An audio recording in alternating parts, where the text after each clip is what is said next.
A Colorado man accused of attacking his estranged wife, abducting their son, and fleeing to Brandon will remain in custody in Winnipeg for at least a few more days.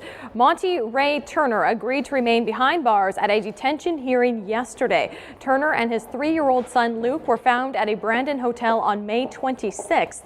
They were found one day after Turner allegedly took Luke from the boy's mother's home in Longmont, Colorado. The Canada Border Services Agency is preparing evidence for an admissibility hearing, which could be held as early as Friday. A pair of Manitoba MPs could get suspended over election expenses. Elections Canada found problems with the returns of St. Boniface MP Shelley Glover and Selkirk MP James Bizan. The watchdog requested changes but says the MPs refused. Now, Chief Electoral Officer Mark Mayrand is asking the Speaker of the House to suspend them until the corrections are made. Bizan and Glover say they will go to court over what they call are erroneous interpretations on Elections Canada's part.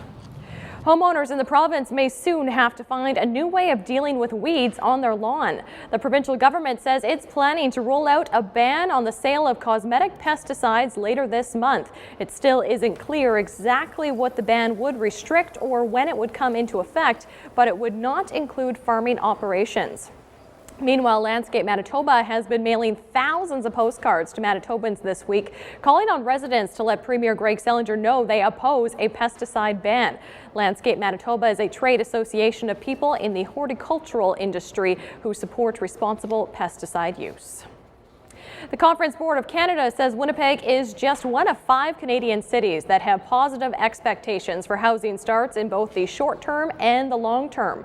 That from the board's May housing report. Home builders point to 3 reasons: Manitoba's economy, a growing population, and more affordable housing in the province compared to other areas.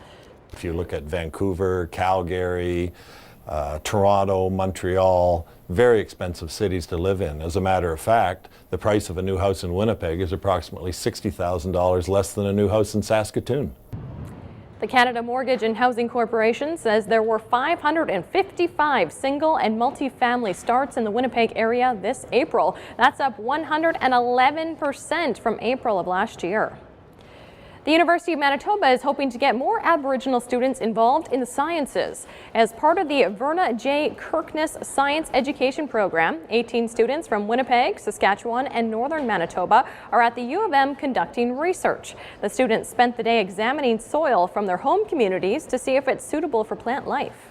A science education will help you in the future understand medicine, understand the way government policy is created. It's important that we get students scientifically literate and able to understand how this world works, because it's only getting more and more complicated. The science education program runs until Friday. If you're taking part in the Commuter Challenge today, you'll be rewarded for your efforts to live green.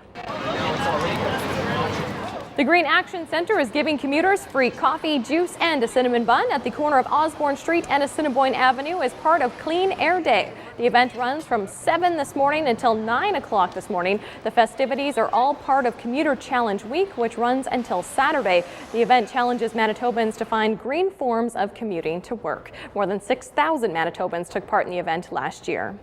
And we'll have more news coming up at 7 o'clock. Right now we'll check in with Jeremy.